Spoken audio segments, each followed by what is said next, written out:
주간 지역에서 가장 주목받은 뉴스와 여론을 소개해드리는 이슈 브리핑 시간입니다. 옛 안동역 앞 광장에 폭발물을 터뜨리겠다고 한 협박범이 경찰에 붙잡혔습니다. 협박범은 10대 고교생이었는데요. 최근 다중이용시설물을 대상으로 한 폭발물 허위 신고가 잇따라 논란입니다. 조선일보는 폭발물 허위 신고에 따른 사회적 손실을 분석했습니다. 지난 5일에도 서울 명동 신세계 백화점에 폭탄을 설치했다는 온라인 글이 게시돼 4,000명이 긴급 대피했는데요. 한 중학생이 장난으로 올린 글이었지만 백화점은 이날 하루 6억 원이 넘는 손해를 봤습니다. 경찰력 낭비도 심각합니다. 2023년부터 올 상반기까지 2년간 폭발물 신고 출동 건수는 943건으로 2015년부터 7년간 누적 출동 건수의 2배를 웃돌았습니다. 매일신문은 관련 범죄의 처벌 실태를 취재했습니다. 지난해 관련 온라인 예고글은 5,400여 건 접수돼 2018년과 비교해 15.7% 늘었는데요.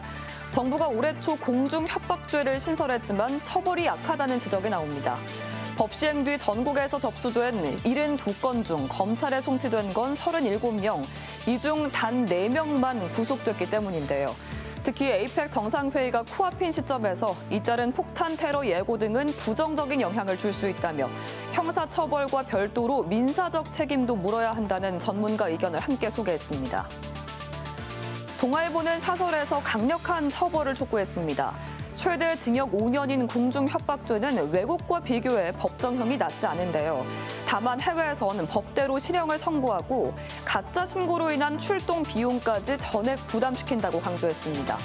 우리도 무관용으로 일벌 100개 하고 사회적 고립과 정신질환 등 심리적 문제로 범행에 이른 경우 치료와 예방교육을 병행해야 한다고 덧붙였습니다.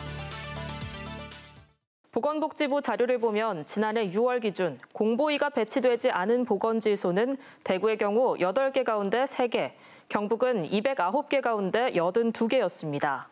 공보위 부족 현상은 의대 여학생 비율이 늘어나고 남자 의대생은 현역병 지원이 가능한 것이 주요 원인으로 분석됩니다. 대구와 경북 지역 보건지소 40%가 공중보건이 없이 운영되는 것으로 나타났습니다. 정부가 충원에 어려움을 겪는 가운데 공보위 부족으로 인한 농어촌 등 지역 의료 공백 우려가 커지고 있습니다. 영남일보는 경북 북부 농산촌 지역의 상황을 자세히 취재했습니다. 영양군에서는 수비, 이밤 등 5개 보건지소를 공보위 1명이 담당하고 있는데요.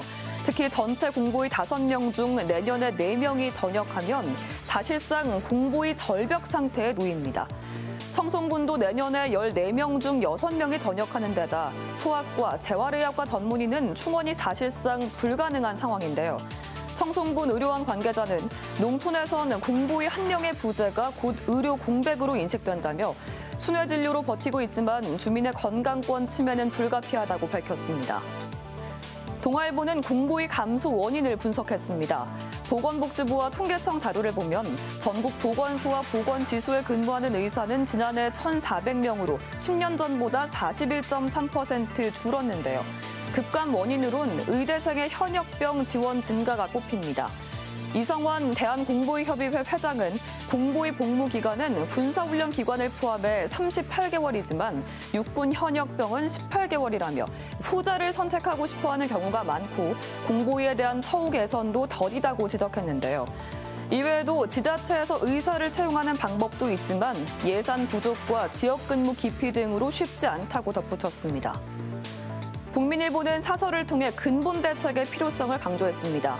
보건소 의사 급감은 공공보건의 미래와 직결된 심각한 문제라고 지적했는데요. 특히 농어촌 지역과 소외계층에게 치명적인 결과를 낳을 수 있기 때문에 보건소 의사에 대한 근본적인 처우 개선이 뒤따라야 한다고 전했습니다.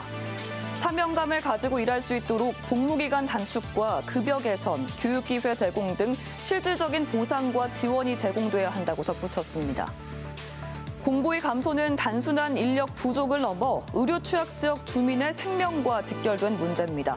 정부가 지속 가능한 해법을 마련할 수 있을지 지켜봐야겠습니다. 지금까지 이슈 브리핑이었습니다.